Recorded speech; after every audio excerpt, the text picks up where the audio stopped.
아버지, 어머니, 이제 그만 좀 하세요. 두 분이 10년 넘게 각방 쓰는 거 제가 모를 줄 아셨어요? 거실 소파 한쪽이 푹 꺼진 건 아버지 잠자리고 어머니는 밤마다 안방문을 걸어 잠그시잖아요. 안녕하세요. 평안한 노년 채널을 찾아주신 시청자 여러분, 반갑습니다. 제가 외도한 후 남편은 다시는 제 몸에 손대지 않았습니다. 18년 동안 우리는 타인처럼 살았습니다. 그리고 은퇴 후 받은 건강검진에서 의사의 한마디는 저를 그 자리에 주저앉게 만들었습니다. 연초에 서울은 살을 태울 듯한 뜨거운 햇살이 내리쬐고 있었습니다.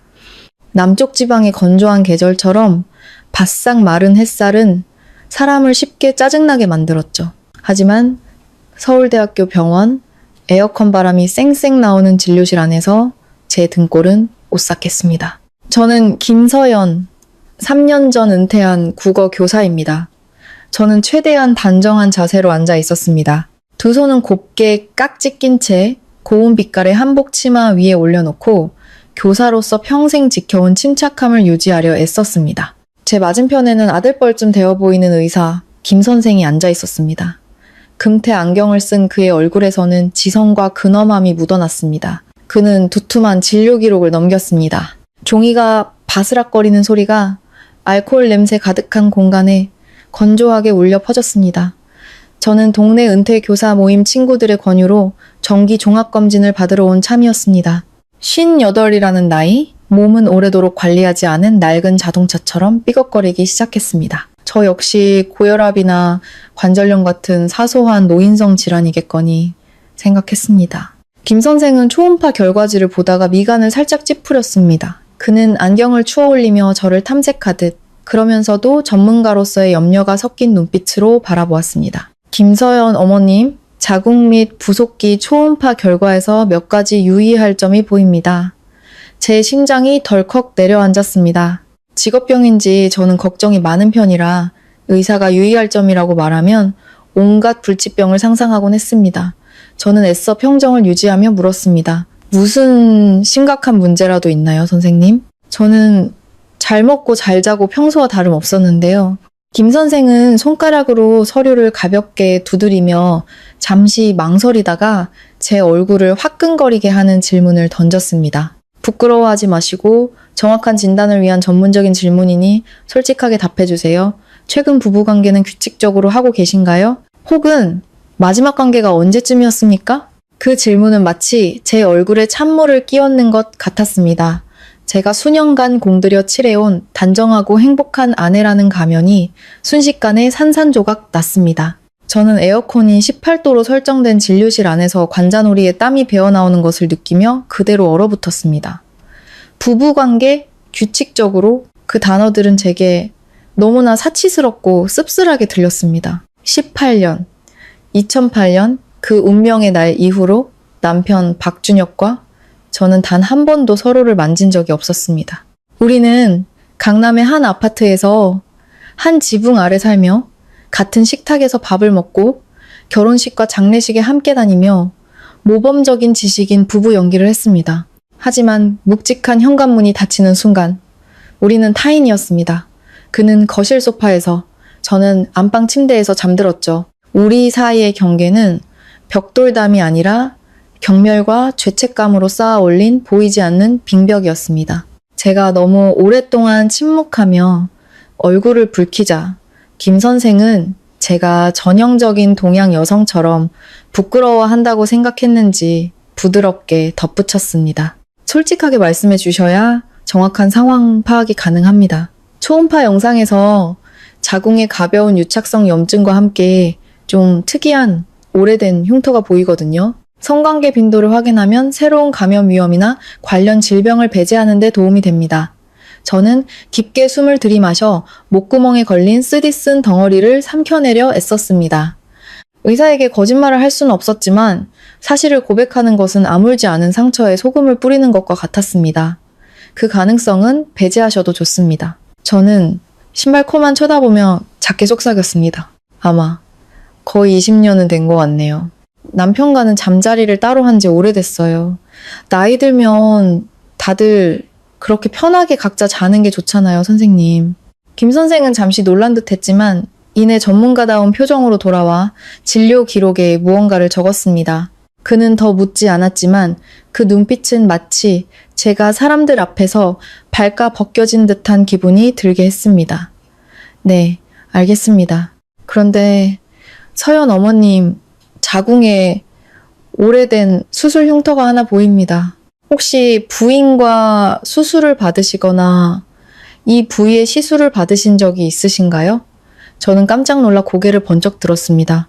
그럴 리가요. 저는 아들 민준이 올해 37살인 그 아이 하나만 자연분만으로 낳았습니다. 그 후로 칼 한 번 댄 적 없고 수술 같은 건 전혀 한 적이 없어요. 혹시 다른 사람 기록이랑 헷갈리신 거 아닌가요? 김 선생은 고개를 저으며 흑백 필름 위 희미한 흔적들을 가리켰습니다. 기록이 바뀔 리는 없습니다, 어머님. 이건 섬유화된 흉터의 전형적인 모습으로 절개나 깊은 외과적 시술의 흔적입니다. 아주 오래전 일이라 잊으셨을 수도 있습니다. 저는 정신이 멍한 채 진료실을 나섰습니다. 서울의 하늘은 여전히 무심하게 푸르렀지만 제 마음속은 태풍이 몰아치고 있었습니다. 흉터라니. 내가 수술대에 올랐던 일을 어떻게 잊을 수 있단 말인가? 내 몸, 내 살인데 내가 가장 잘 알지 않겠는가? 아니면 요즘 기계가 너무 좋아져서 노화의 흔적을 흉터로 착각한 걸까? 저는 카카오 택시를 불러 집으로 향했습니다. 차는 익숙한 서울의 거리를 스쳐 지나갔습니다. 테헤란로의 높은 빌딩들, 시끄럽고 활기찬 강남역의 카페들을 지났습니다. 제 기억은 과거로 제 인생이 어둡고 차가운 방향으로 틀어지던 그 시절로 거슬러 올라가기 시작했습니다. 김 선생이 던진 부부관계에 대한 질문은 제 머릿속 낡은 녹음기에 재생 버튼을 눌러버렸고 제 손으로 행복을 박살냈던 2008년 그 운명의 여름을 되감고 있었습니다. 저는 옛날에 박준혁을 기억합니다. 경상도 남자 특유의 무뚝뚝함이 있었지만 아내와 자식을 지극히 사랑하던 남자. 저녁 식사 때마다 가장 맛있는 생선살을 발라주던 모습. 거울 앞에서 머리를 빗는 저를 몰래 훔쳐보던 눈길까지. 그 모든 것은 그 해에 죽어버렸고 지금의 결혼이라는 영혼 없는 시체만 남았습니다. 저는 씁쓸하게 웃었습니다. 옛말에 자식 열보다 남편 하나가 낫다던데 지금 우리 부부는 그저 한 집에 사는 타인, 눈 감을 날만 기다리는 사이일 뿐이었습니다. 그리고 그 의문의 흉터는 도대체 어디서 온 것일까요? 2008년 저는 막 40이 되었습니다. 사람들은 40의 여인을 만개한 꽃에 비유하죠. 가장 화려하지만 가을바람 앞에 흔들리기 시작하는 시기라고. 그때 저는 여전히 학생들에게 사랑받고 동료들에게 존경받는 국어 교사였습니다. 제 삶은 누가 봐도 부러워할 만했습니다. 남편은 건설회사를 운영했고 아들은 특목고에서 늘 전교 1등을 다투는 우등생이었으며 집은 강남 중심가에 번듯하게 자리 잡고 있었죠. 하지만 이 불속 사정은 겪어본 사람만 아는 법입니다.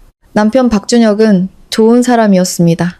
아주 좋은 사람이었죠. 성실하게 일했고 생활비는 한 푼도 빠뜨리지 않고 제게 주었습니다. 단지 너무 건조한 사람이었습니다. 그는 공대 출신의 경상도 토박이로 말은 직설적이고 속내를 꾸밀 줄 몰랐습니다. 그에게 낭만이란 사치스럽고 쓸데없는 개념이었습니다. 결혼기념일에는 뭉칫돈을 툭 던져주며 당신 사고 싶은 거 사. 내가 골라봐야 당신이 마음에 안 들어 하잖아. 라고 말하는 게 전부였습니다. 저녁 식사 때는 뉴스를 보거나 현장에 전화로 지시를 내리며 밥을 아주 빨리 먹었고 그러고는 코를 골며 잠들기 일쑤였습니다. 아들 민준이는 그의 대입을 준비하느라 밤늦게까지 학원을 다녔고 집에 오면 자기 방에 틀어박혀 문제집만 풀었습니다. 텅 빈 집에는 종종 텔레비전 소리만 외롭게 울렸습니다. 저는 제 보금자리 안에서 외로웠습니다. 물질적으로는 부족함이 없었지만 소통과 이해의 굶주린 중년 여성의 외로움이었죠. 바로 제 마음에 그런 균열이 가고 있을 때 이지훈이 나타났습니다. 지훈은 우리 학교에 새로 부임한 음악 교사였습니다. 그는 저보다 5살 어렸고 책상 물림 같은 외모에 약간 긴 머리, 그리고 촉촉하고 다정한 눈빛을 가지고 있었습니다. 거칠고 땀 냄새 나는 남편과는 완전히 달랐죠. 지우는 예술과 섬세함의 화신이었습니다. 그는 점심시간 후 교무실에서 기타를 치며 노래를 부르곤 했습니다. 그의 기타 소리는 마력을 지닌 듯 제 마음의 메마른 구석구석을 파고들었습니다. 처음에는 학생이나 수업 계획에 대한 일상적인 대화뿐이었습니다. 그러다 지우는 제 한복 맵시가 곱다고 제 목소리가 꿀처럼 달콤하다고 칭찬하기 시작했습니다. 젊은 남자의 칭찬은 독이 든 꿀과 같았습니다. 특히 저처럼 자신의 여성성을 인정받고 싶어하는 여자에게는요, 우리는 교육정보 교류라는 명목으로 커피를 마시기 시작했습니다. 지우는 저를 한 번도 가본 적 없는 홍대의 작은 카페들로 데려갔습니다. 오래된 LP판이 돌아가는 카페에 앉아 아이스 아메리카노를 마시며 김광석의 노래에 대한 그의 이야기를 듣고 있노라면 저는 마치 10살은 젊어진 기분이었습니다. 제 심장이 두근거리는 것을 느꼈습니다. 죄책감이 들면서도 짜릿한 감정이었죠. 선생님, 눈이 참 슬퍼 보여요. 한 번은 인사동을 거닐 때 지훈이 말했습니다. 이런 눈을 가진 여자는 부엌길에 파묻혀 있을 게 아니라 시와 음악으로 보살핌 받아야 해요. 지금 들으면 손발이 오그라들 그 말이 2008년에 제게는 마지막 방어선을 무너뜨리는 열쇠였습니다. 저는 지훈과 남편을 비교했습니다. 남편은 집에 오면 땀과 시멘트 냄새가 났고 대화 내용은 온통 철근과 콘크리트 뿐이었습니다. 반면 지우는 은은한 향수 냄새를 풍기며 달과 별, 인간의 고독에 대해 이야기했죠. 그 어리석고 맹목적인 비교가 저를 나락으로 밀어넣었습니다. 저는 남편과 아들에게 거짓말을 하기 시작했습니다. 교과연구 모임, 아픈 학생 병문안, 학교 축제 준비 같은 핑계가 점점 늘어났습니다. 저는 옷차림에 더 신경 쓰고 립스틱을 짙게 바르고 외출할 때마다 향수를 뿌렸습니다. 남편은 평택의 건설 현장 일로 눈코 뜰 새 없이 바빠 전혀 의심하지 않았습니다. 그는 저를 절대적으로 신뢰했습니다. 바로 그 신뢰가 저를 죄책감에 시달리게 하면서도 동시에 이 위험한 연애를 계속할 수 있는 안전장치가 되어주었습니다. 저와 지훈의 관계는 카페에서의 소심한 손잡음에서 어두운 영화관에서의 급한 포옹으로 빠르게 발전했습니다. 그리고 올 것이 오고야 말았죠. 저는 목마른 자가 소나기를 만난 듯 지훈의 품에 안겼습니다. 윤리와 도덕, 20년간 함께한 남편, 제게 모든 기대를 걸고 있는 아들, 모든 것을 잊었습니다. 저는 이 불륜의 사랑에 취해 이것이야말로 내 인생의 진정한 사랑이라 믿었습니다. 제 손으로 가정의 행복을 묻을 무덤을 파고 있다는 사실도 모른 채 말입니다. 그 시절 서울의 날씨는 변덕스러웠습니다. 제 마음처럼요. 지훈과 함께 있을 때는 구름 위를 걷는 듯 행복했지만 집에 돌아와 남편과 아들을 마주하면 불안과 죄책감에 시달렸습니다. 하지만 그 은밀한 감정은 저를 헤어나올 수 없게 만드는 기묘한 매력이 있었습니다. 저는 불 속으로 뛰어드는 불나방 같았습니다. 그저 찬란한 빛만 보았을 뿐 제 날개가 타서 제가 될 것이라는 건 몰랐습니다. 2008년 6월의 어느 화창한 일요일 아침이었습니다. 서울의 하늘은 높고 맑았습니다. 남편은 오늘 인천 현장에 최종 점검을 하러 가야 해서 밤늦게나 들어올 거라고 했습니다. 아들 민준이는 친구들과 스터디 그룹이 있다며 점심은 밖에서 해결하겠다고 했죠. 천금 같은 기회였습니다. 저는 지훈에게 문자를 보내 바람 쐬러 가자고 했습니다. 지훈은 남이섬에 가자고 제안했습니다. 그곳은 도시의 소음과 분리된 곳이었죠. 강변에는 조용하고 사적인 공간을 보장해주는 예쁜 카페들이 많았습니다. 저는 남편에게 학교에서 교사들을 위해 연말 워크숍을 간다고 거짓말했습니다. 남편은 조금도 의심하지 않고 오히려 햇볕 뜨거우니 모자 꼭 챙겨가. 1년 동안 가르치느라 고생했는데 스트레스 확 풀고 와. 라고 다정하게 말해주었습니다. 남편의 진심 어린 걱정에 가슴이 따끔했지만 애인을 만난다는 설렘이 모든 것을 압도했습니다. 저는 새로 산 꽃무늬 원피스를 입고 화장을 공들여 하고 남편이 3월 8일 여성의 날에 선물했지만 거의 쓰지 않았던 샤넬 향수를 뿌렸습니다. 저는 제 차를 몰고 약속 장소로 가 근처 낯선 주차장에 차를 세운 뒤 지훈의 번쩍이는 스쿠터 뒷자리에 올라탔습니다. 우리는 바람을 가르며 달렸고 제 웃음소리는 시끄러운 찻소리에 섞여 흩어졌습니다. 남이섬에 도착한 우리는 강가 깊숙한 골목에 자리한 정원 카페를 선택했습니다. 대나무 숲으로 분리된 독립된 좌석들은 완벽한 사생활을 보장해 주었습니다. 강바람이 시원하게 불어왔고 흙냄새가 섞인 공기가 상쾌했습니다. 음료를 주문하고 지우는 익숙한 낭만적인 기술들을 펼쳤습니다. 그는 제 머리카락을 쓰다듬으며 달콤한 말을 속삭였고 우리는 손을 잡았습니다. 저는 그의 어깨에 머리를 기댄 채 눈을 감고 사랑받고 있다는 강렬한 느낌을 만끽했습니다. 저는 몽롱한 상태로 미래를 상상했습니다. 준혁 씨와 이혼하고 지훈 씨와 함께할까? 하지만 아들 민준이의 얼굴이 떠오르자 그 생각은 멈칫했습니다. 일단은 이렇게 지내자. 하루라도 더 행복하면 된 거지.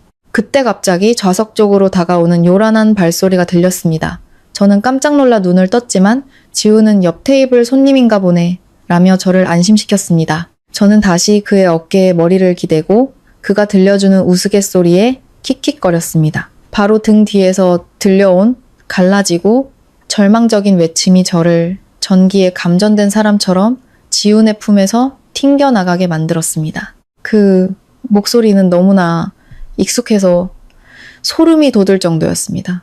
제가 고개를 돌렸을 때 제 눈앞에 세상이 무너져 내렸습니다. 좌석 입구에는 아들 민준이와 남편 박준혁이 서 있었습니다. 민준이는 그 자리에 못 박힌 듯 서 있었습니다.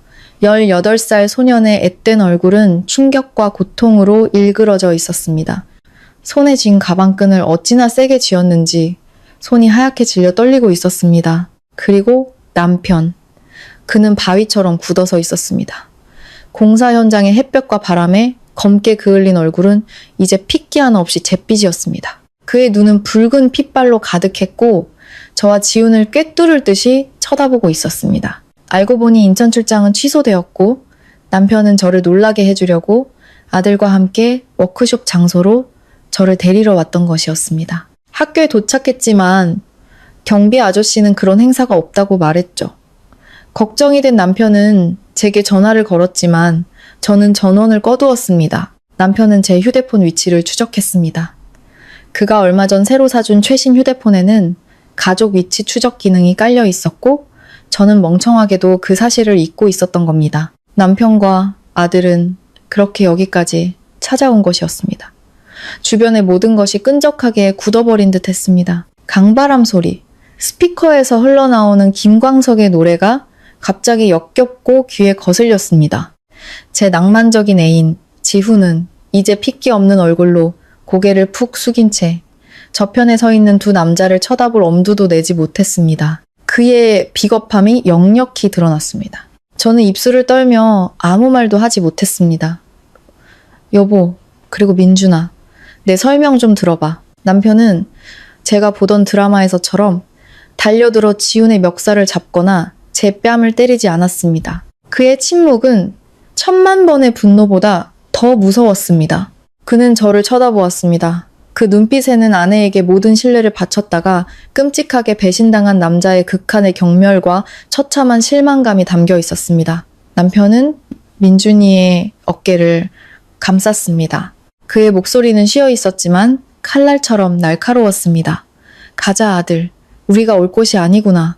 여긴 너무 더럽다. 그 말은 제 심장을 갈갈이 찢는 비수와 같았습니다. 더럽다. 그는 아내가 있는 이곳을 그렇게 표현했습니다. 그는 등을 돌려 걸어갔습니다. 평소에는 산처럼 듬직하던 그의 등이 이제는 수천 톤의 콘크리트를 짊어진 듯 위태롭게 굽어 있었습니다. 민준이는 마지막으로 저를 쳐다보았습니다. 그 눈에는 더 이상 엄마를 향한 존경과 사랑이 없었습니다. 낯선 죄인을 보는 듯한 눈빛이었습니다. 아들은 아빠를 따라 달려갔고 저는 비겁하게 떨고 있는 애인과 함께 그 자리에 버려졌습니다. 저는 의자에 주저앉았고 눈물이 본물 터지듯 쏟아졌습니다. 저는 모든 것을 잃었다는 것을 알았습니다.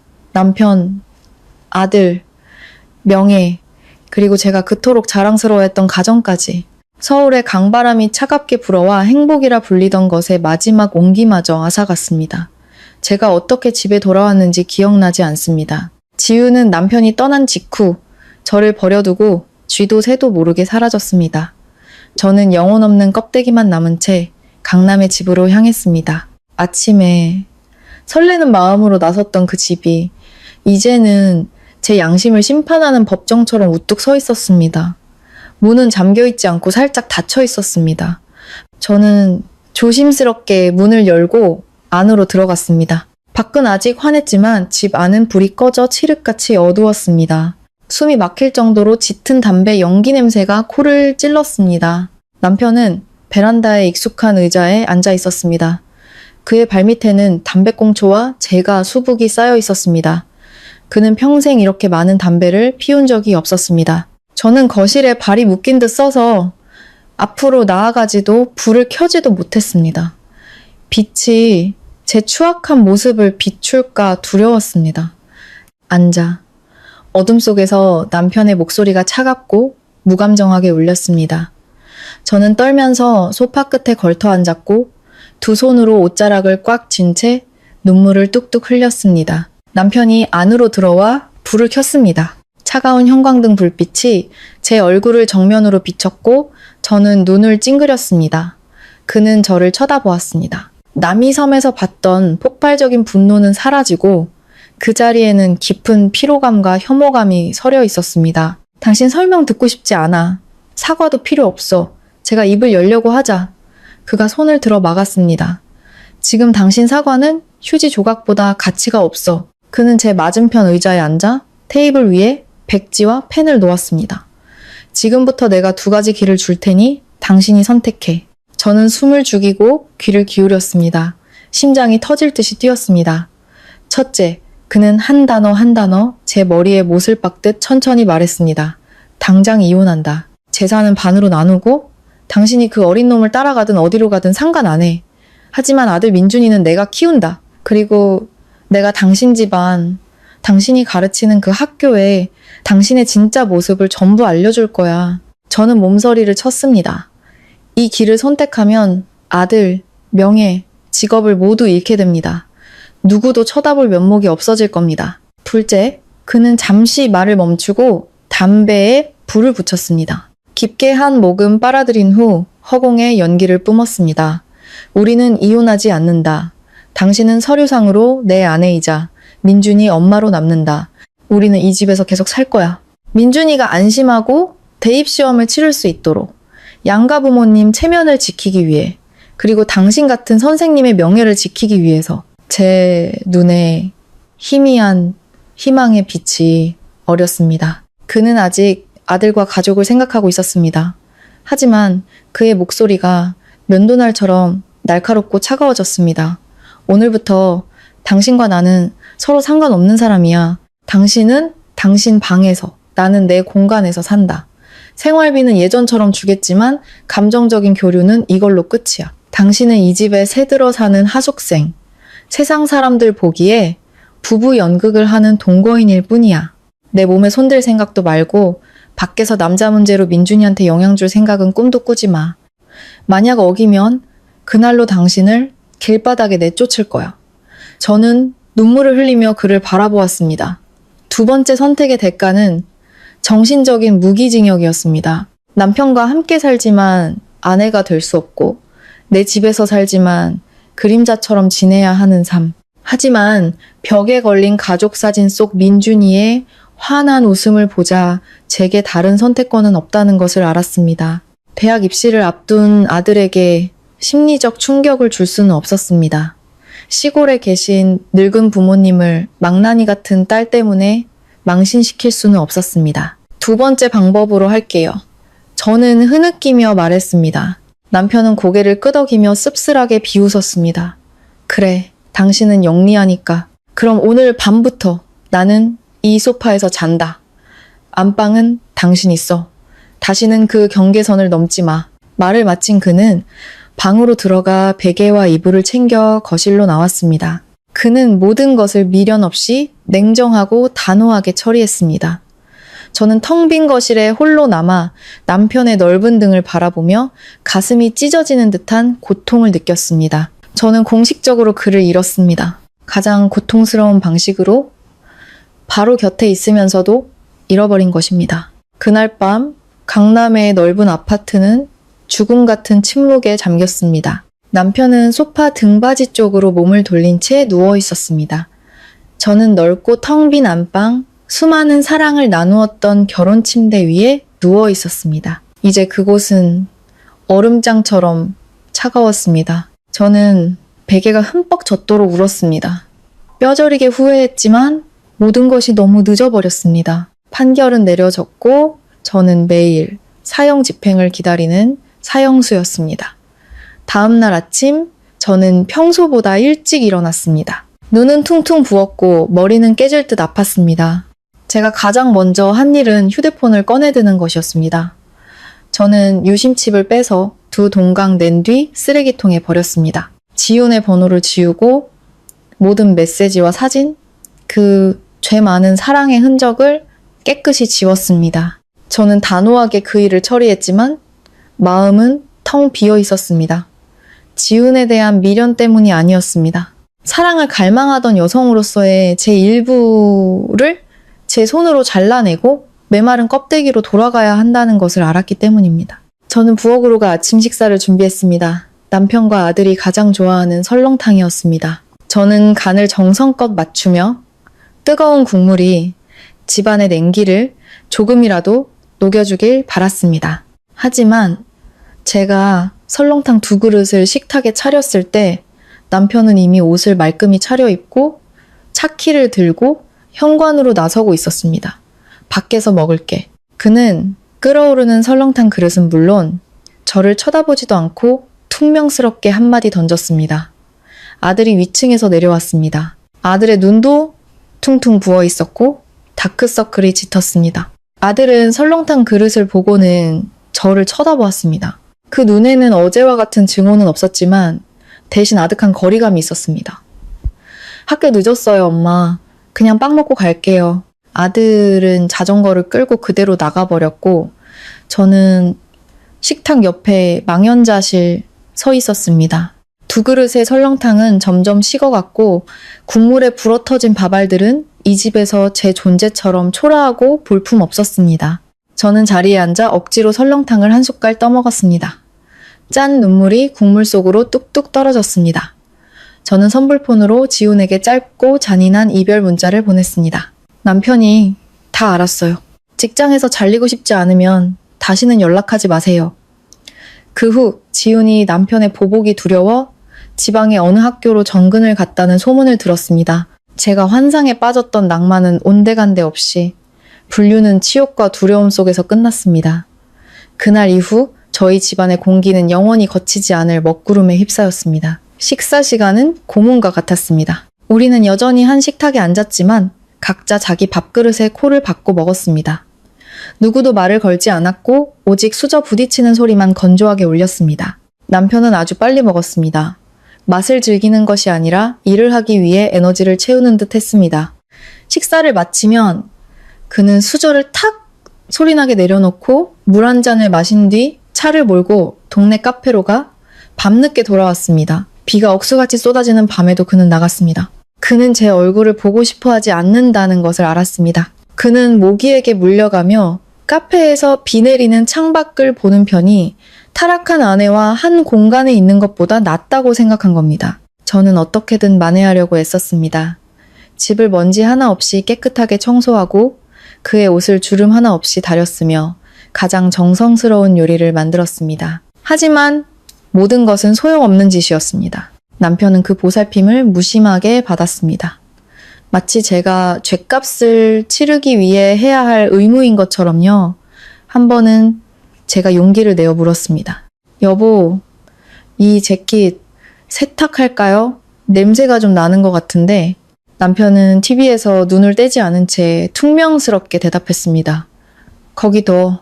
내 물건에 너무 손대지 마. 그의 거리감은 어린애 같은 투정이 아니었습니다. 깨끗한 사람이 더러운 병균에 오물까 두려워하는 혐오감에 가까웠습니다. 그는 저를 격리해야 할 바이러스처럼 여겼고 집 안에 허용된 구역에서만 존재하도록 했습니다. 민준이도 변했습니다. 그는 말이 없고 내성적으로 변했습니다. 현실의 고통을 잊으려는 듯 미친 듯이 공부에만 매달렸습니다. 새벽이 3시에도 아들 방 불이 켜져 있는 것을 보고 저는 따뜻한 우유 한 잔을 타서 조심스럽게 문을 두드렸습니다. 민준아, 우유 마시고 이제 자. 너무 늦었어. 안에서 들려온 목소리는 공손했지만 낯설었습니다. 거기 두세요, 엄마. 이따 마실게요. 엄마 먼저 주무세요. 저는 아들 방문 앞에 우유잔을 내려놓으며 가슴이 미어졌습니다. 제 유일한 희망인 아들마저 엄마와의 사이에 벽을 쌓아버린 것입니다. 저는 덧없는 설렘 몇 분을 위해 화목한 가정을 내던졌습니다. 그리고 이제 제가 치러야 할 대가는 가장 사랑하는 사람들 사이에서의 완전한 고독이었습니다. 삶은 그렇게 끔찍한 침묵 속에서 흘러갔습니다. 저는 인생이라는 무대 위의 배우 같았습니다. 낮에는 동료와 학생들 앞에서 웃고 떠들다가 밤에는 집에 돌아와 체념의 가면을 쓰고 죄의 어둠 속에서 조용히 움직였습니다. 그리고 저는 그 지옥 같은 날들이 이제 시작일 뿐이며 김 선생의 질문이 모든 것을 다시 수면 위로 끌어올린 오늘까지 18년 동안이나 계속될 줄은 몰랐습니다. 2009년 9월 민준이는 카이스트 합격 통지서를 받았습니다. 온 집안이 기쁨에 들떴지만 우리 집 공기는 여전히 납처럼 무거웠습니다. 민준이는 공부와 연구에 집중하기 편하다는 이유로 학교 근처 기숙사에서 살겠다고 허락을 구했습니다. 저는 그것이 핑계라는 것을 잘 알았습니다. 아들은 부모가 살아있는 조각상처럼 연기하는 이 숨막히는 집에서 탈출하고 싶었던 겁니다. 남편은 즉시 동의했습니다. 그는 아들의 입학 준비를 도우며 이불부터 선풍기까지 모든 것을 사주었습니다. 민준이가 가방을 메고 떠나던 날 집은 섬뜩할 정도로 텅 비었습니다. 이제 남은 것은 마주쳐도 말 한마디 나누지 않는 두 개의 그림자뿐이었습니다. 저는 완전한 침묵 속에서 살기 시작했습니다.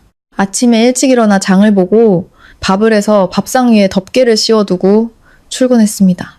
점심때에 돌아와 보면 밥상은 그대로였습니다. 남편은 집에서 밥을 먹지 않았습니다. 저녁에는 다시 음식을 데워놓고 7시까지 기다렸습니다. 그가 돌아오면 그는 조용히 앉아 TV나 신문을 보며 밥을 먹었습니다. 식사가 끝나면 그는 그릇을 그대로 두고 일어섰고 치우는 것은 제 몫이었습니다. 우리 사이의 소통은 고개를 끄덕이거나 흔드는 것으로 축소되었습니다. 제가 식사하셨어요? 라고 물으면 그는 고개를 끄덕였습니다. 이번 주말 외가 제사에 가실 거죠? 라고 물어도 그는 고개를 끄덕였습니다. 이번 달 전기요금 냈어요?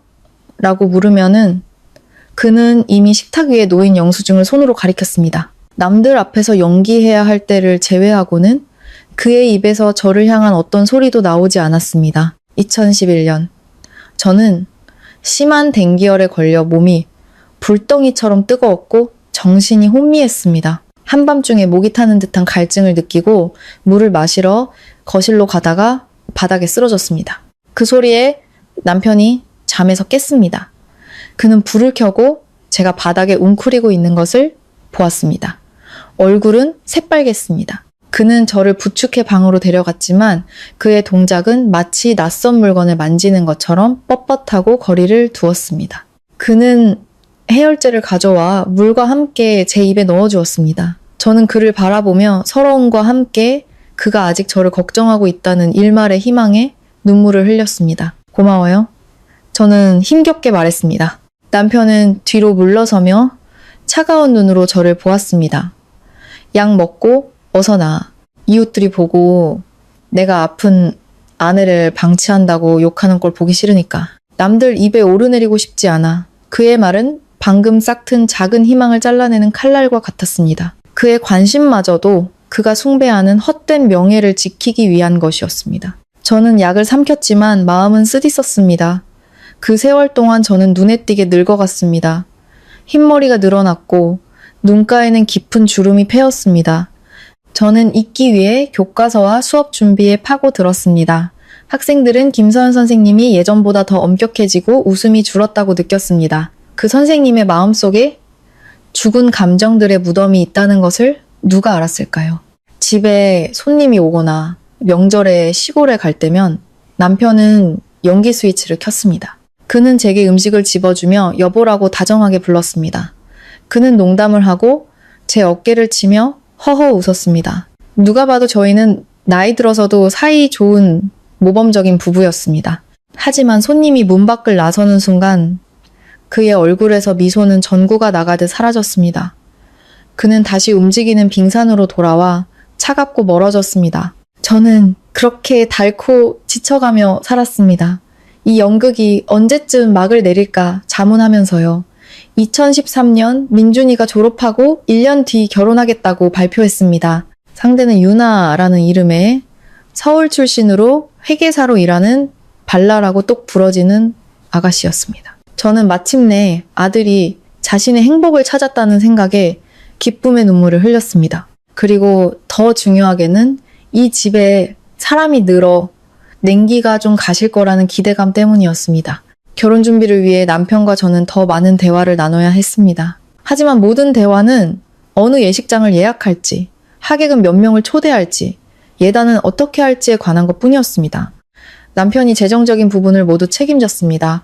그는 아들 민준이의 결혼식이 동네에서 가장 성대해야 한다고, 그래야 체면이 선다고 생각했습니다. 저는 하객 맞이와 의상 준비만 맡으면 되었습니다. 결혼식 날 신랑 측은 번쩍이는 고급 세단 행렬을 이루었습니다. 저는 우아한 붉은색 한복을 입고 금 목걸이를 하고 예물함을 들었습니다. 남편은 검은 정장에 붉은 넥타이를 메고 위풍당당하게 서 있었습니다.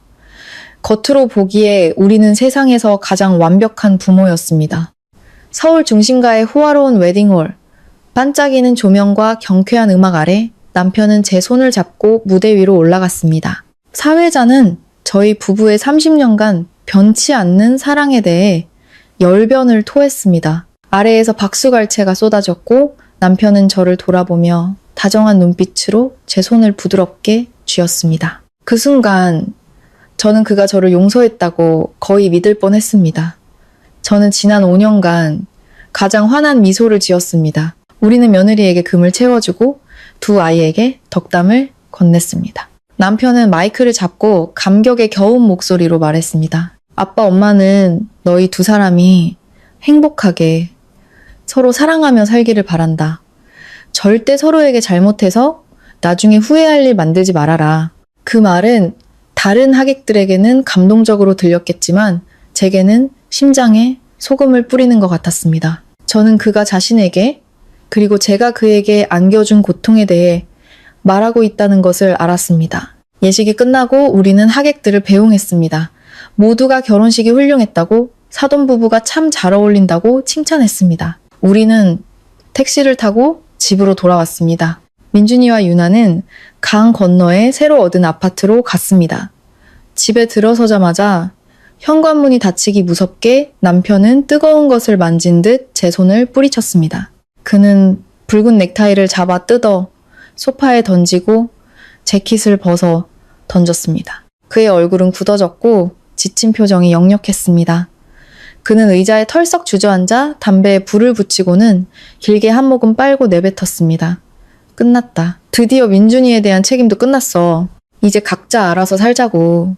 더 이상 귀찮게 하지 마. 저는 땀으로 얼룩진 화장을 한 채 서 있었습니다. 고급 한복이 갑자기 무겁고 답답하게 느껴졌습니다. 무대 위에서의 손잡음과 다정한 눈빛은 가족의 명예를 위해 한 남자가 보여준 최고의 연기였던 것입니다.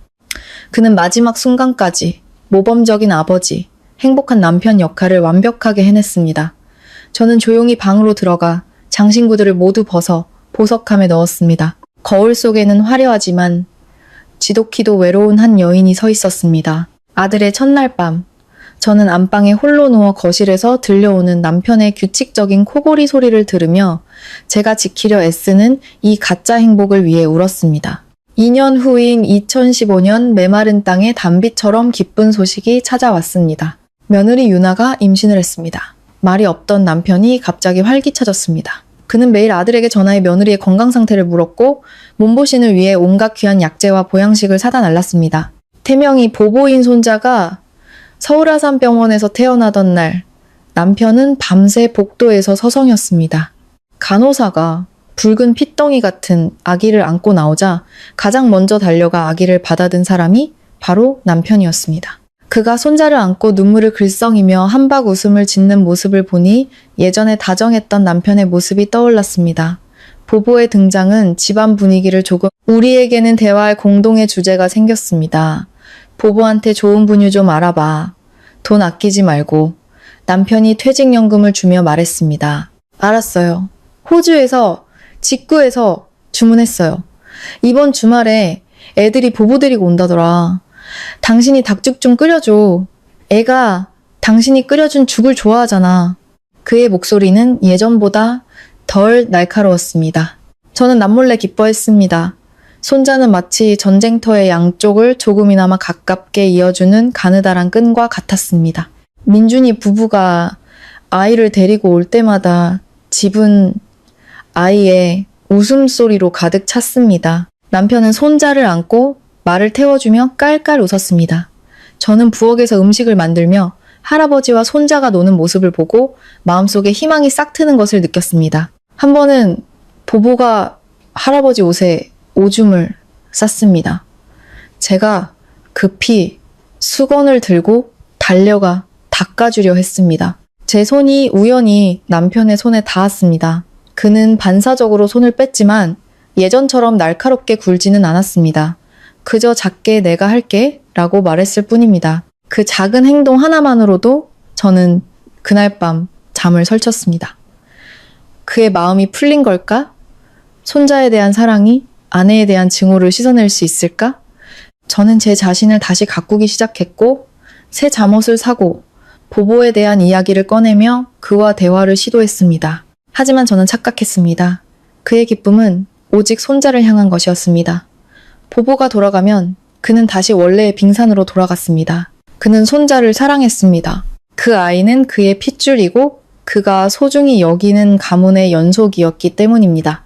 하지만 저는 그의 눈에 여전히 배신자일 뿐이었습니다. 손자의 존재는 일시적인 진통제일 뿐 이미 썩어버린 그의 마음속 상처를 치료할 수는 없었습니다. 그해 설날 민준이 부부는 설 연휴 첫날부터 저희 집으로 와서 명절을 쐐기로 했습니다. 며느리 유나는 쾌활하고 부침성 좋은 아이라 시부모의 비밀은 꿈에도 모르는 듯 했습니다. 아이는 해맑게 칭찬을 늘어놓았죠. 아버님, 어머님은 금슬이 너무 좋으세요. 연세가 드셔도 늘 함께 다니시고 저희는 결혼한 지 몇 년 안 됐는데도 맨날 싸우기만 하는데요. 우리 남편은 너무 무뚝뚝해요, 어머님. 젊을 때 아버님을 쏙 빼닮았나 봐요. 유나가 그럴 때마다 저는 그저 어색하게 웃었고 남편은 딴청을 피웠습니다. 섣달 그진 밤, 저는 정성껏 차례상을 차렸습니다. 온 가족이 둘러앉아 마지막 저녁 식사를 했습니다. 남편은 술을 좀 많이 마셔 얼굴이 붉어졌고 민준이도 맥주 몇 캔을 마셨습니다. 분위기가 무르익자 유나가 또 장난스럽게 말했습니다. 어머님, 새해인데 아버님께 사랑 고백 한마디 해주세요. 아니면 저희 보라고 뽀뽀 한번 진하게 하시던가요? 순간 분위기가 싸늘하게 얼어붙었습니다. 저는 당황해서 어쩔 줄을 몰랐습니다. 남편은 술잔을 탁 소리나게 내려놓았고 술이 밖으로 튀었습니다. 쓸데없는 소리 하지 말고 밥이나 먹어. 유나는 시아버지가 왜 갑자기 화를 내는지 몰라 어리둥절한 표정이었습니다. 그때 옆에 앉아있던 민준이 술기운과 오랫동안 억눌러온 감정으로 얼굴이 붉어진 민준이가 수저를 내려놓고 아버지와 어머니를 똑바로 쳐다보았습니다. 아버지, 어머니, 이제 그만 좀 하세요. 모두가 민준이를 쳐다보았습니다. 두 분이 10년 넘게 각방 쓰는 거 제가 모를 줄 아셨어요? 거실 소파 한쪽이 푹 꺼진 건 아버지 잠자리고 어머니는 밤마다 안방문을 걸어 잠그시잖아요. 저희 앞에서, 친척들 앞에서 연기하는 거 이제 안 힘드세요? 저는 경악했습니다. 민준이는 모든 것을 알고 있었습니다. 아들은 이 모든 위선을 조용히 지켜보며 견뎌왔던 것입니다. 유나는 입을 쩍 벌린 채 남편과 시부모를 번갈아 쳐다보았습니다. 남편은 말없이 술을 한 잔 더 따라 마셨습니다. 알면 어쩔 건데 그가 낮게 물었습니다. 두 분 제발 솔직하게 사세요. 민준이가 울먹이며 말했습니다. 더 이상 사랑하지 않으시면 서로를 놓아주세요. 저도 이제 어른이고 제 가정도 있어요. 저 감당할 수 있어요. 제발 이 집에서 서로를 고문하지 마세요. 두 분이 그렇게 사시는 걸 보는 제 마음이 얼마나 아픈지 아세요? 저는 흐느꼈습니다. 민준이가 제 마음속 이야기를 하고 있었습니다. 저는 결정을 기다리며 남편을 바라보았습니다. 남편은 붉은 핏발이 선 눈으로 아들을 쳐다보았습니다. 그는 비틀린 미소를 지었습니다. 놓아주라고? 네가 뭘 알아? 내가 왜 이렇게 사는데 이 집안 체면 때문에 사는 거야. 남들이 네 뒤에서 이혼한 부모 자식이라고 손가락질하는 꼴 내가 못 봐서 그런다고. 나중에 보부가 커서 할아버지 할머니가 법정에서 싸우는 꼴 보게 하고 싶지 않아서 그런다고? 닥쳐. 어른들 일에 끼어들지 마. 말을 마친 그는 비틀거리며 일어나 소파로 가더니 등을 돌리고 누워버렸습니다. 설날 저녁 식사는 엉망이 되었습니다. 유나는 겁에 질려 그릇을 치웠고 민준이는 식탁에 머리를 박았습니다. 저는 TV에서 터지는 새해맞이 불꽃놀이를 보며 깨달았습니다. SCDN, 즉 체면과 사회적 편견이 때로는 인간의 행복보다 무겁다는 것을요. 남편이 이혼하지 않는 것은 미련 때문이 아니라 자신의 진짜 감정보다 완벽한 가정이라는 껍데기를 더 중시하기 때문이었습니다. 2017년 저는 50살이 되었습니다. 지천명. 남들은 큰 잔치를 열어 친구들을 초대하지만 저는 그럴 기분이 아니었습니다. 그날 아침 민준이와 유나가 전화로 축하 인사를 건네며 명품 가방을 선물로 보내왔습니다. 남편은 아침 일찍 일하러 나가며 아무 말도 없었습니다. 저는 이제 익숙했습니다. 지난 10년간 그가 제 생일을 기억한 적은 한 번도 없었으니까요. 저는 하루 종일 집에 혼자 있으면서 책을 읽고 화초에 물을 주고 옛날 노래를 들었습니다. 고독이 낡은 나무를 갉아먹는 쫌벌레처럼 제 영혼을 파먹었습니다.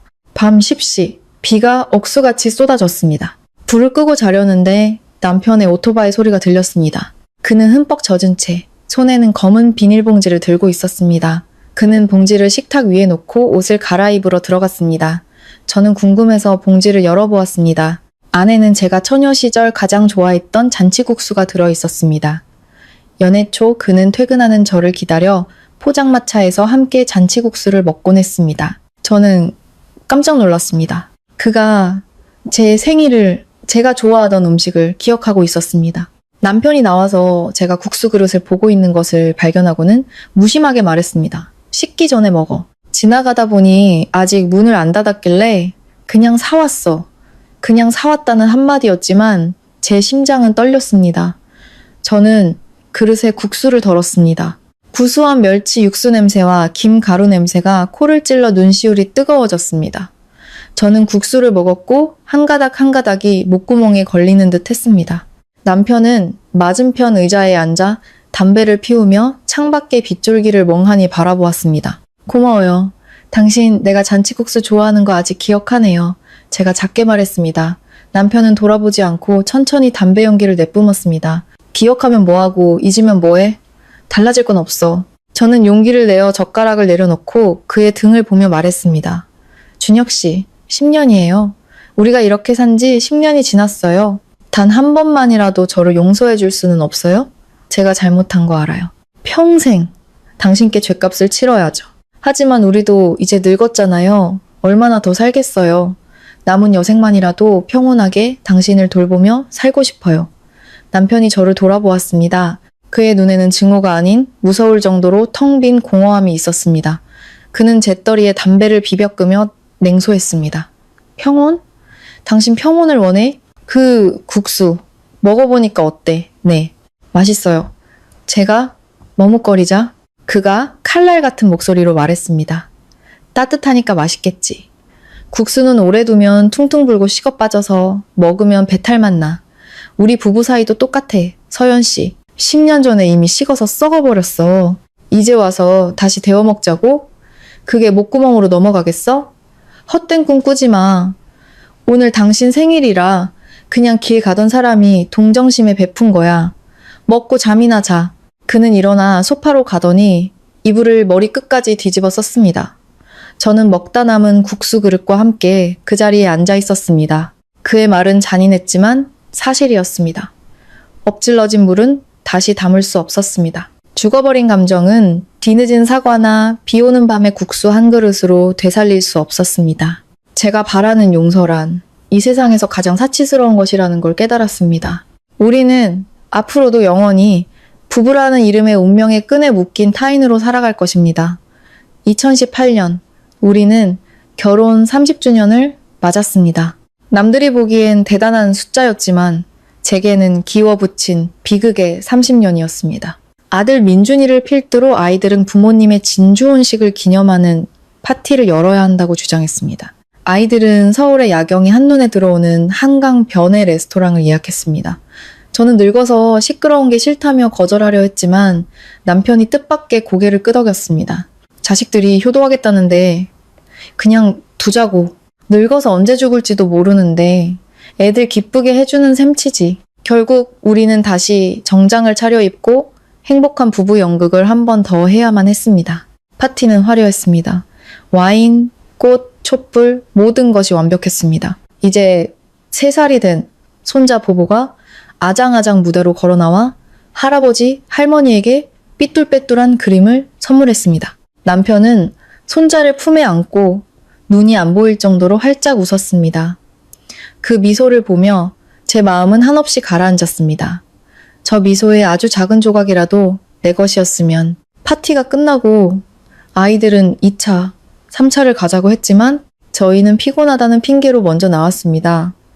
택시를 기다리며 강변을 잠시 걸었습니다. 강바람이 제 한복자락을 흩날렸습니다. 서울의 야경은 눈부시게 아름다웠지만 저는 지독하게 외로웠습니다. 저는 난간에 기댄 채 저 멀리 마천루를 바라보는 남편을 보았습니다. 그의 머리는 반백이 되었고 등도 많이 굽었습니다. 세월과 슬픔이 그 건장했던 남자를 갉아먹은 것입니다. 준혁 씨. 제가 조용히 불렀습니다. 그가 깊은 생각에 잠긴 눈으로 돌아보았습니다. 오늘이 우리 결혼 30주년이에요. 반평생을 함께 살았네요. 아직도. 제가 미워요? 저는 남은 용기를 모두 끌어모아 물었습니다. 그 긴 고통의 세월 끝에 저를 위한 한 줄기 빛이라도 있는지 알고 싶었습니다. 남편은 한참 동안 침묵했습니다. 그는 아래에서 검게 흐르는 강물을 내려다보다가 애달픈 한숨을 내쉬었습니다. 미움? 처음엔 당신이 뼈에 사무치게 미웠어.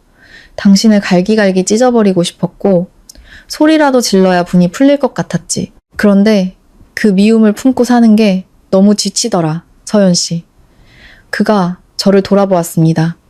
그의 눈은 더 이상 칼날 같지 않고 체념으로 흐려져 있었습니다. 이제 당신을 미워하지 않아. 그냥 지쳤어. 매일 가면을 쓰고 억지로 연기하며 버티는 이 삶이 너무 지겨워. 그저 하늘이 나를 하루라도 빨리 데려가 줬으면 좋겠어. 그래야 나도 당신도 자유로워질 테니까. 그의 대답은 증오보다 더 고통스러웠습니다. 증오는 아직 관심과 감정이 남아있다는 증거지만 지쳤다는 체념은 그의 마음속 감정이 완전히 한 방울의 수액도 없이 말라 죽었다는 의미였습니다. 저는 그 자리에 서서 뺨 위로 눈물을 흘렸습니다. 제 머릿속에서는 불꽃이 터지는 소리가 들렸고 그것은 오래전에 이미 결정된 끝을 알리는 신호였습니다. 2020년 코로나19 팬데믹이 거대한 폭풍처럼 서울을 덮쳤고 모든 일상을 뒤흔들었습니다. 도시에는 강력한 사회적 거리두기 명령이 내려졌습니다. 저희 강남의 아파트는 갑자기 고립된 섬이 되어 늙은 2사람을 4개의 벽 안에 가두었습니다. 민준이네 아파트는 코호트 격리되어 오갈 수 없었고 저희는 단둘이서 모든 것을 해결해야 됐습니다. 처음 며칠은 여전히 분위기가 팽팽했습니다. 하지만 식량이 떨어지고 창문 밖에서 어슬렁거리는 죽음의 공포가 우리를 생존 본능으로 묶기 시작했습니다. 하루는 집에 라면 2봉지와 시든 시금치 한 단만 남았던 적이 있습니다. 저는 라면을 끓여 반으로 나누었고 늙은 부부는 푹푹 찌는 한낮에 마주 앉아 뜨거운 라면을 후루룩 먹었습니다. 채소도 좀 먹어. 속이 편할 거야. 제가 그에게 시금치를 덜어주었습니다. 이번에 그는 거절하지 않았습니다. 그는 조용히 먹더니 말했습니다. 당신도 먹어. 힘내서 버텨야지. 지금 쓰러지면 병원에 실어다 줄 사람도 없어. 무뚝뚝한 걱정 한마디였지만 이상하게 마음이 따뜻해졌습니다. 그 후 며칠간 우리는 함께 뉴스를 보고 확진자 수에 대해 이야기하고 민준이네 가족을 함께 걱정했습니다. 제가 기침을 몇 번 하자 남편은 덜컥 겁이 났는지 물었습니다. 생강차 타왔어. 마시고 목 소독해. 당신 걸리면 나도 걸려. 같이 죽는 거야. 그는 퉁명스럽게 말했지만 찻잔을 제 손에 직접 쥐어주었습니다. 그 좁고 답답한 공간 속에서 두 침실 사이에 보이지 않는 경계가 조금은 허물어지는 듯 했습니다. 우리는 더 많은 대화를 나누었고 더 이상 건조한 의무적인 대화가 아니었습니다. 저는 환상에 빠지기 시작했습니다. 재난 속에서 진심을 본다고 했던가, 어쩌면 이 팬데믹이 과거의 균열을 메워줄 기회일지도 모른다고 생각했습니다. 저는 그를 더 세심하게 돌보고 집안을 따뜻한 가정처럼 꾸미려 애썼습니다. 하지만 그것은 끔찍한 착각이었습니다. 도시의 봉쇄가 풀리고 새로운 일상이 시작되자마자 남편은 낚싯대를 챙겨 낡은 오토바이에 올라타더니 쏜살같이 사라졌습니다. 서해로 낚시하러 간다. 저녁에 올게. 몇 달 동안 집에 갇혀 있었더니 좀이 쑤셔서 못 참겠다. 그는 갓 차린 저녁상을 뒤로하고 떠났습니다. 거리두기 기간의 가까움은 폭풍우를 만난 한 배에 탄 두 사람의 생존 본능이자 의무적인 협력이었을 뿐입니다. 폭풍이 그치자 선장은 조종실로, 승객은 3등석으로 각자 제자리로 돌아갔습니다. 행복의 환상은 비누 거품처럼 사라졌고 이전보다 더 잔인하고 적나라한 현실만 남았습니다. 다시 현재로 돌아와 저는 익숙한 소파에 앉아 김 선생이 준 초음파 결과지를 만지작거렸습니다. 자국 내 섬유화된 흉터라는 글자가 제 눈앞에서 춤을 추며 저를 조롱했습니다. 병원에서 집으로 오는 내내 머리가 터지도록 생각했습니다. 수술도 제왕절개도 한 적 없는 여자의 자궁에 어떻게 수술 흉터가 있을 수 있을까? 그때 등골을 타고 전류가 흘렀습니다. 2008년의 기억이 지훈과의 낭만이 아닌 불륜이 발각된 후에 캄캄했던 날들이 떠올랐습니다. 남편에게 정신적 무기징역을 선고받았던 그 폭풍우 치던 밤, 저는 극도의 공황 상태에 빠졌었습니다. 치욕, 절망, 모든 것이 끝났다고 생각했죠. 저는 어머니가 드시던 수면제를 몰래 가져와 한 통을 전부 입에 털어 넣었습니다. 남편과 아들의 경멸 어린 눈을 마주하지 않기 위해, 이 고통에서 벗어나기 위해 죽고 싶었습니다. 저는 어둠 속에서 의식을 잃었고 그 후는 온통 하얀 공백이었습니다. 제가 깨어났을 때 저는 서울대병원 중환자실에 누워 있었고 온몸에는 튜브가 연결되어 있었습니다. 의사는 제가 이틀 동안 혼수 상태였다고 말했습니다. 남편은 곁에 앉아 있었습니다. 그의 얼굴은 수척했고 수염이 덥수룩했습니다. 그는 제가 약물 중독이었고 응급 위세척 덕분에 겨우 살았다고 했습니다. 퇴원 후 제 몸은 쇠약했고 아랫배가 계속 은은하게 아팠습니다. 제가 묻자 남편은 고용량 수면제의 후유증으로 내장에 무리가 간 것이라고 했습니다. 저는 그의 말을 의심 없이 믿었습니다. 하지만 지금 생각해보니 그 통증, 텅 빈 듯한 아랫배의 느낌, 설마 현관문이 열리고 남편이 들어왔습니다. 그는 올해 65이지만 여전히 정정했습니다. 동네 어르신들과 장기를 두고 오는 길이었습니다. 제가 멍하니 앉아있는 것을 보고 그는 의례적으로 물었습니다. 병원 다녀왔어? 의사가 뭐래? 저는 고개를 들어 그를 보았습니다. 제 눈은 그의 눈 깊은 곳, 숨겨진 진실을 찾고 있었습니다. 의사가 자궁에 오래된 수술 흉터가 있대요. 신발을 벗던 남편은 그 말을 듣고 잠시 멈칫했습니다. 그의 어깨가 미세하게 떨렸지만 그는 곧 평정을 되찾고 신발을 신발장에 정리했습니다. 의사가 잘못 봤겠지. 당신 민준이 자연분만 했는데 무슨 흉터가 있어. 김 선생은 이 분야 최고 권위자예요. 그럴 리 없어요. 저는 일어서며 떨리는 목소리로 단호하게 말했습니다.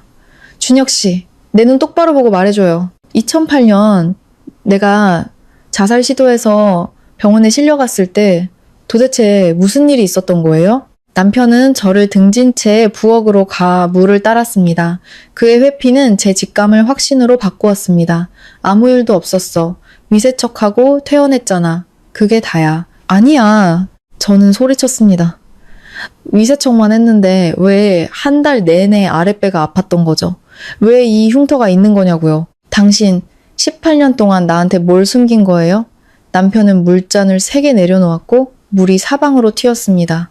그는 퇴 돌아섰습니다. 그의 얼굴은 붉게 달아올랐고 목에는 핏대가 섰습니다. 수년간 억눌러온 감정이 터지기 직전의 화산처럼 들끓었습니다. 진실을 알고 싶어? 남편이 으르렁거렸습니다. 그의 목소리가 텅 빈 집안을 울렸습니다. 좋아, 내가 말해주지. 당신이 얼마나 잔인하고 끔찍한 인간인지 똑똑히 알게 해줄 테니. 저는 남편의 보기 드문 분노에 겁을 먹고 몇 걸음 뒤로 물러섰습니다. 2008년 당신을 응급실로 데려갔을 때 의사들이 위세척만 한 게 아니었어. 그들은 당신이 임신했다는 걸 발견했지. 임신 3개월이었어. 저는 그 자리에 얼어붙었습니다. 귀에서 사이렌 소리가 울리는 듯 멍해졌습니다. 임신 3개월. 내가 임신을 했다고? 저는 더듬거렸고 손발이 후들거렸습니다. 남편은 비웃었습니다. 그 웃음은 너무나 씁쓸하고 고통스러웠습니다. 그래, 임신했었지. 하지만 그 전 6개월 동안 나는 계속 지방 현장에 있었고 집에 오면 당신은 싸움만 걸었어.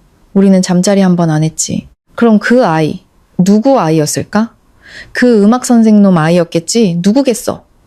저는 쓰러지지 않으려고 테이블 모서리를 붙잡았습니다. 진실은 너무나 적나라하고 잔인했습니다. 그 아이는 제 죄악의 결과물이었습니다. 그때 당신은 혼수 상태였어. 의사가 나한테 어떻게 할 거냐고 묻더군. 당신 생각에 내가 어떻게 했어야 할까? 그 재앙의 씨앗을 남겨둬서 내 집에서 키우면서 매일 당신이 다른 놈과 놀아난 걸 기억하라고, 내 속으로 낳은 자식처럼 키우라고. 그의 목소리가 갈라졌고 늙고 지친 얼굴 위로 눈물이 흘렀습니다. 나도 남자야. 나도 아플 줄 안다고. 내 집에서 내 적의 자식을 키울 만큼 내가 성인군자가 아니야. 그래서 당신이, 저는 차마 말을 잇지 못했습니다. 그래, 내가 동의서에 서명했어. 당신이 약 먹고 자살 시도해서 건강이 너무 안 좋아 아이를 지킬 수 없다고 의사에게 말했지. 당신이 혼수 상태일 때 그 아이를 지워달라고 내가 요청했어. 그 흉터, 당신이 내게 안겨준 치욕의 흔적이야.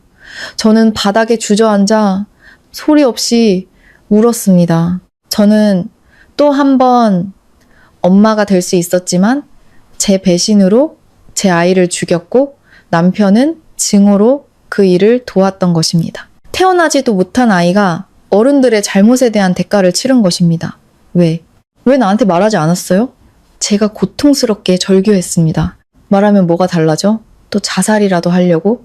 아니면 그놈한테 달려가려고? 내가 민준이를 위해 이 가정을 지키기로 한 이상 이 치욕은 내가 삼켜야 했어. 나는 이 비밀을 18년 동안 묻어뒀다고. 내가 편해서 그랬을 것 같아? 당신을 볼 때마다 그 아이가 생각나고 당신의 더러운 배신이 떠올랐어. 그런데 나보고 용서하라고? 당신이 감히 내게 용서를 구할 자격이 있어?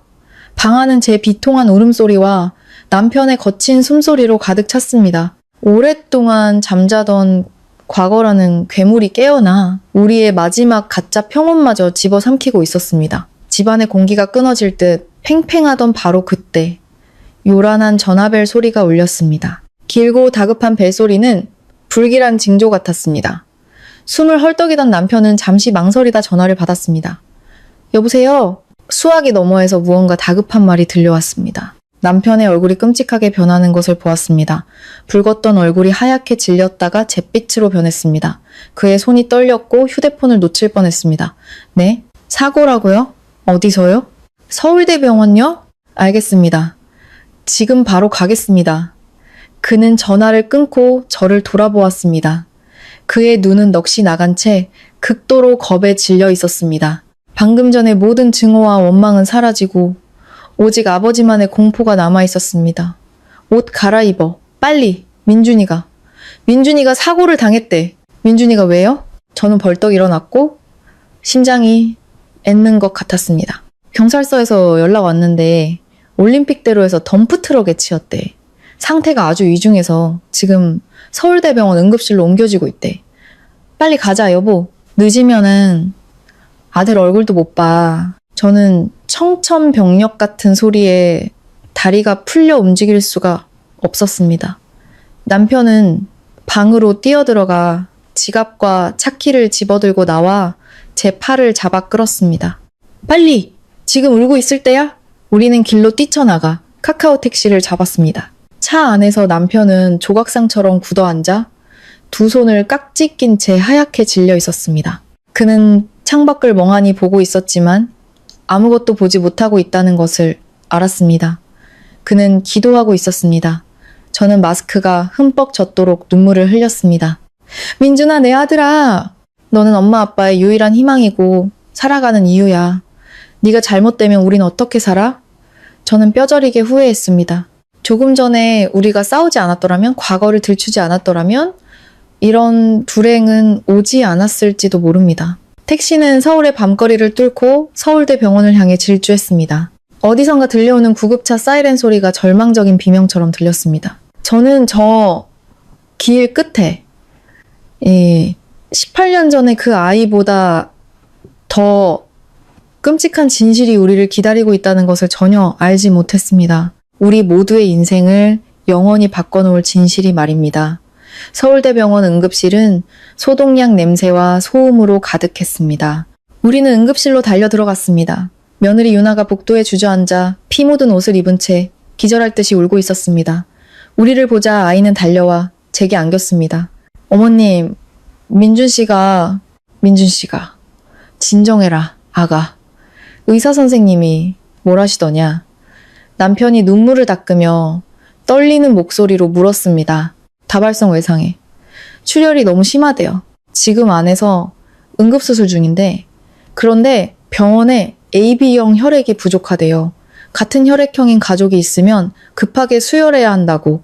말이 채 끝나기도 전에 응급실 문이 열리고 의사 한 분이 나왔습니다. 마스크로 얼굴을 가렸지만 눈에는 걱정이 가득했습니다.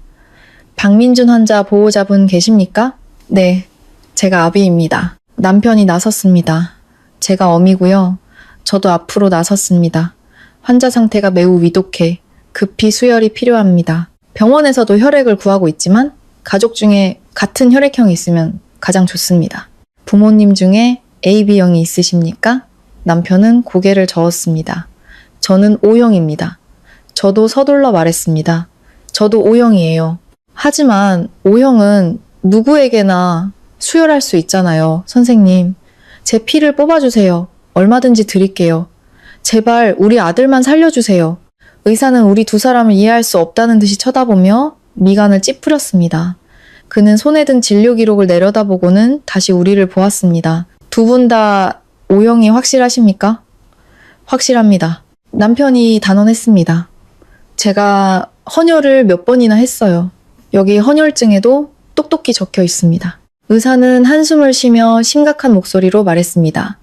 두 분, 의학적으로 부모가 모두 O형일 경우 자녀는 100% O형 혈액형을 가질 수밖에 없습니다. 자녀가 AB형으로 태어나는 경우는 불가능합니다. 혹시 무슨 착오가 있는 것 아닙니까? 의사의 말은 제 머리 위로 떨어진 벼락과 같았습니다. 저는 그 자리에 얼어붙었고 손발이 차가워졌습니다. O형, AB형. 저는 의학은 잘 모르지만 의사의 단호한 말에 극심한 혼란에 빠졌습니다. 제 옆에 서 있던 남편의 몸이 돌처럼 굳어졌습니다. 그의 눈은 의사를 뚫어져라 쳐다보다가 저를 향했습니다. 그 눈빛은 더 이상 아들을 걱정하는 눈이 아니었습니다. 끔찍한 의심으로 변해가고 있었습니다. 방금 뭐라고 하셨습니까? 남편이 갈라진 목소리로 되물었습니다. O형 부모에게선 AB형 자녀가 나올 수 없다고요. 그렇습니다. 의사가 고개를 끄덕였습니다. O형 혈액형 유전자는 열성입니다. 두 열성 유전자가 만나면 열성 형질만 발현됩니다. 반면 AB형은 우성인 A 유전자와 B 유전자의 조합입니다. 이건 생물학적으로 불가능한 일입니다. 일단 그건 나중에 얘기하고 지금은 사람부터 살려야죠. 아내분은 혈액형이 어떻게 되십니까? 아까부터 넋이 나가 있던 유나가 서둘러 대답했습니다. 저는 B형입니다. 좋습니다. 응급 상황에서는 B형도 AB형에게 수혈이 가능합니다. 간호사 따라가서 빨리 검사하고 체열하시죠.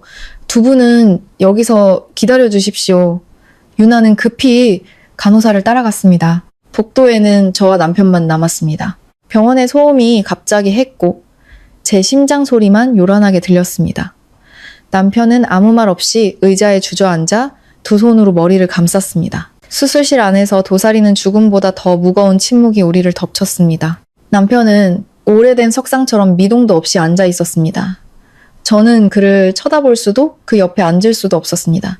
저는 벽에 등을 기댄 채 폭풍우 한가운데 발가 벗겨진 기분이었습니다. 제 머릿속은 온갖 질문으로 뒤엉켰습니다. 왜 민준이가 AB형이지? 내가 낳았고 내가 키웠어.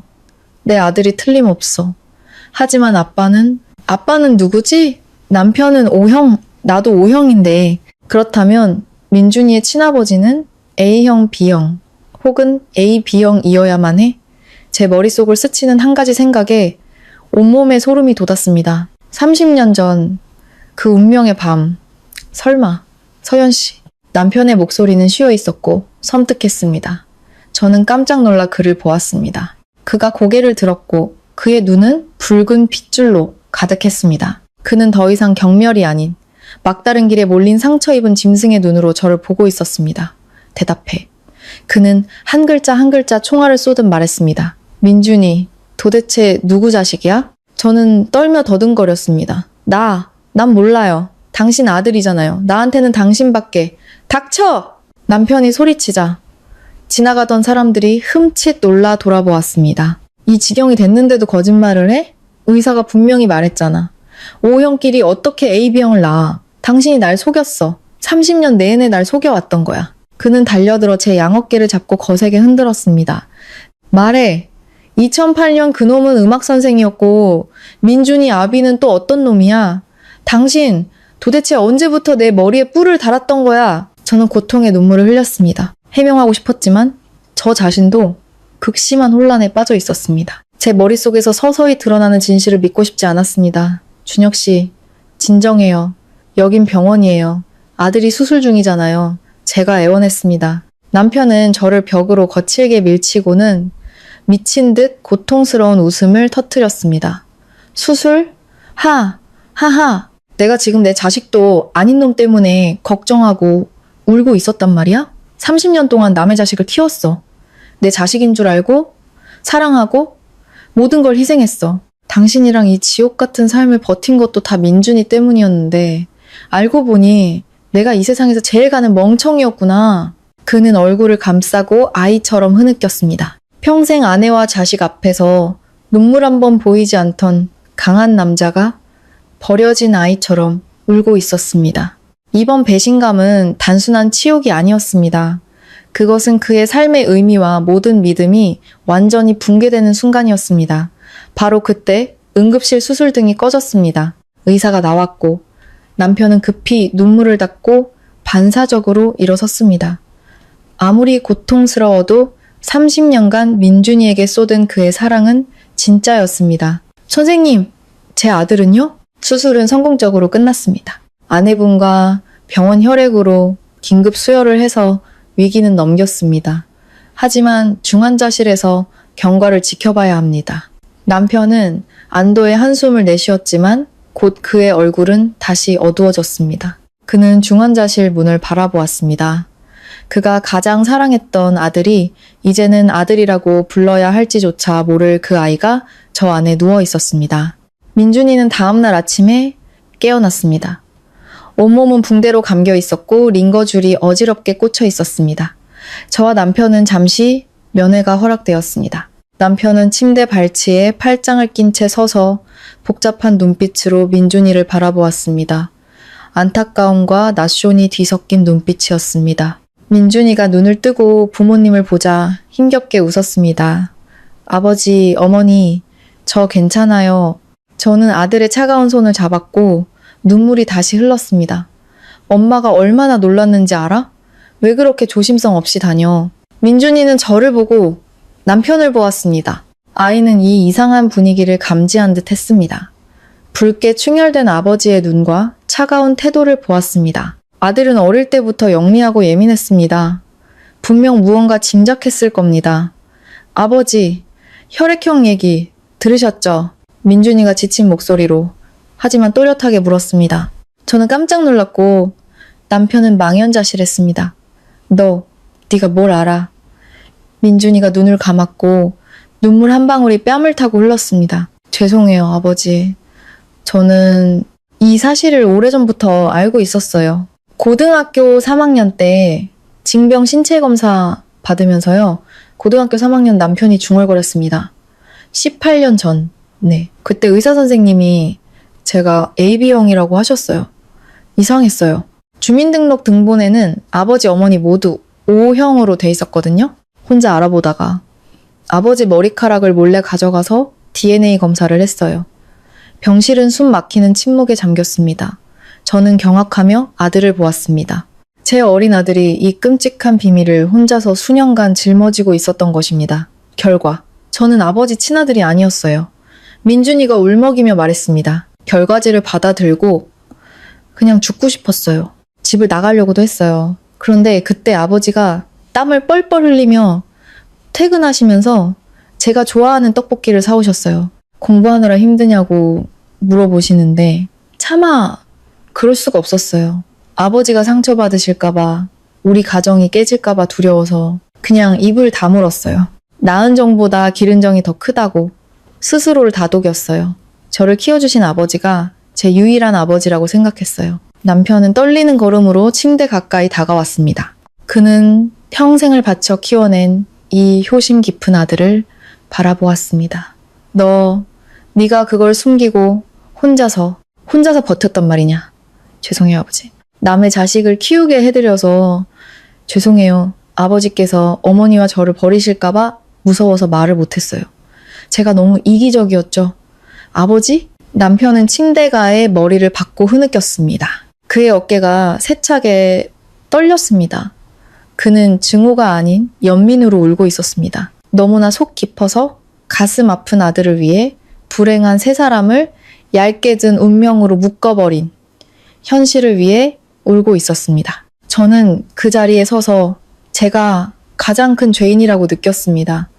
남편의 고통, 아들의 고뇌, 모든 것이 저 때문이었습니다. 민준이가 진정제를 맞고 잠든 후 남편은 저를 병원들로 불렀습니다. 우리는 오래된 나무 아래 벤치에 앉았습니다. 저녁 햇살이 나뭇잎 사이로 부서져 내리며 남편의 늙고 고단한 얼굴 위에서 춤을 추었습니다. 이제 민준이도 다 말했으니 당신도 더 숨길 거 없겠지. 남편이 지쳤지만 이상하리만치 차분한 목소리로 물었습니다. 저는 고개를 숙이고 두 손을 깍지 꼈습니다. 이제 더 이상 도망칠 수 없었습니다. 아무리 추악하더라도 과거와 마주해야 했습니다. 기억나세요? 30년 전 우리 결혼식 전날 밤에 했던 총각 파티, 처녀 파티요. 제가 작게 물었습니다.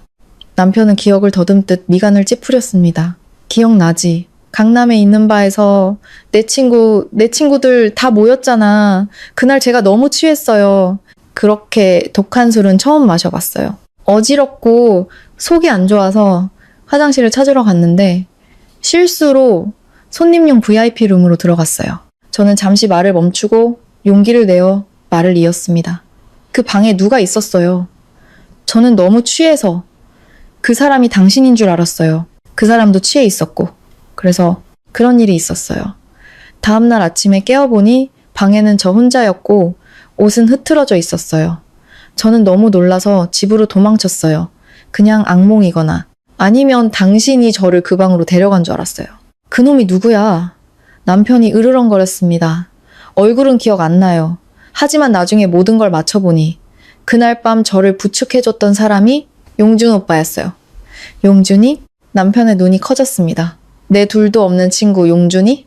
내 결혼식 들러리를 섰던 그놈? 제가 비틀거리며 방에서 나왔을 때 용준 오빠가 문 앞에서 담배를 피우며 저를 이상한 눈으로 쳐다보고 있었어요. 그리고 우리 결혼식 한 달 뒤에 용준 오빠는 갑자기 집을 팔고 미국으로 이민 가서 모든 사람과 연락을 끊었어요. 아마 용준 오빠였던 것 같아요. 남편은 하늘을 보며 크게 웃었습니다. 씁쓸한 웃음소리가 뜰 한 구석을 울렸습니다. 기가 막히는군. 내 가장 친한 친구와 내 아내라. 내가 세상에서 가장 믿었던 두 사람이 내 심장에 칼을 꽂았어. 한 놈은 미국으로 도망가고 한 여자는 30년 동안 내게 남의 자식을 키우게 했구나. 내 인생 정말 기가 막힌 비극이군. 저는 그의 발 앞에 무릎을 꿇고 통곡했습니다. 죄송해요. 맹세코 고의가 아니었어요. 저는 민준이가 당신 아들인 줄만 알았어요. 정말 몰랐어요. 남편은 가만히 앉아 있었습니다. 저를 밀치지도 일으켜주지도 않았습니다. 그는 텅 빈 눈으로 먼 곳을 바라보았습니다. 아마 그는 자신의 인생을 되돌아보고 있었을 겁니다. 기만과 배신으로 가득했지만 엉뚱한 곳에 쏟아부은 맹목적인 사랑으로 가득했던 인생을요. 한 달 후 민준이는 퇴원했습니다. 건강은 많이 회복되었지만 집안의 공기는 영원히 변해버렸습니다. 이전처럼 가짜 냉기가 아닌 예고된 이별의 공기가 흘렀습니다. 남편은 저와 민준이 유나를 불러 모았습니다. 그는 테이블 위에 서류 뭉치를 올려놓았습니다. 집 매매 계약서다. 그가 짧게 말했습니다. 저와 민준이는 아무 말도 하지 못했습니다. 이 집 팔았다. 계약금은 받았고 다음 주에 등기 이전한다. 집 한 돈은 3등분 했다. 3분의 1은 민준이 너랑 유나 몫이다. 사업자금으로 쓰든 보복 키우는데 쓰든 알아서 해. 민준이가 급히 무릎을 꿇었습니다. 아버지, 제가 어떻게 이걸 받아요? 저는 아버. 일어나. 남편이 소리쳤지만 목소리는 날카롭지 않았습니다. 네가 내 핏줄은 아닐지 몰라도 30년 동안 내가 먹이고 입히고 가르친 내 아들이다. 내가 너한테 쏟은 정이 있으니 줄 자격도 있어. 토달지 마. 그는 제 쪽으로 통장 하나를 밀었습니다. 이건 당신 몫이야. 작은 아파트 하나 사서 노후 보내기엔 충분할 거야. 우리 부부 인연은 여기까지다. 이혼 서류에 이미 도장 찍어놨어. 당신도 찍고 법원에 내자. 이제 서로 자유롭게 살자, 서연 씨. 나 너무 지쳤어. 저는 떨리는 손으로 통장을 받고 이혼 서류에 서명했습니다. 눈물이 떨어져 서명이 번졌습니다. 이것이 제가 받아야 할 마땅한 결말이었습니다. 하지만 왜 이렇게 가슴이 찢어질 듯 아플까요? 그리고 남은 건 남편은 옆에 놓아둔 낡은 배낭을 툭툭 쳤습니다. 내 여행 경비다. 평생 처자식 먹여 살리느라 나 자신을 위해 하루도 살아본 적이 없어. 이제 좀 떠나려고. 남해안을 따라 땅끝마을까지 이 나라 구석구석을 다 다녀볼 거야. 슬픈 기억은 다 잊고 이 늙은 나이에 평온함이란 걸 좀 찾아봐야겠다. 다음날 아침 남편은 배낭을 뱄습니다. 그는 낡은 셔츠에 등산 모자를 썼는데 이상하게도 자유롭고 편안해 보였습니다. 민준이는 보보를 안고 할아버지를 배웅했습니다. 아무것도 모르는 아이는 할아버지 깎아 사오세요 라며 제잘거렸습니다. 남편은 아이를 꼭 껴안고 아이의 전내음을 깊이 들이마신 뒤 민준이의 어깨를 두드렸습니다. 잘 살아라 아들. 이 애비처럼 살지 말고. 남자로 사는 건 모든 걸 품어야 할 때도 있지만 제때 놓아줄 줄도 알아야 하는 거다. 그는 저를 쳐다보지 않았습니다. 그는 곧장 대문으로 걸어가 낡은 오토바이에 시동을 걸고 떠났습니다. 그의 모습이 햇살 가득한 골목 너머로 사라졌습니다. 저는 텅 빈 집 앞에 서서 이제는 전 남편이 된 그의 뒷모습을 바라보았습니다. 저는 모든 것을 잃었습니다. 좋은 남편, 따뜻한 가정, 그리고 자식의 존경까지도요. 저는 남은 생을 뒤늦은 후회와 저를 갉아먹는 고독 속에서 살아갈 것입니다. 서울은 여느 때처럼 시끄럽고 분주했고 사람들은 바쁘게 오갔습니다. 오직 우리 가족의 이야기만이 막을 내렸고 남겨진 사람들의 마음속에는 영원히 아물지 않을 흉터를 남겼습니다. 그리고 그 무뚝뚝한 경상도 남자 박준혁은 마침내 바람 부는 남쪽 바닷길 위에서 자기 자신만의 자유를 찾았을 것입니다.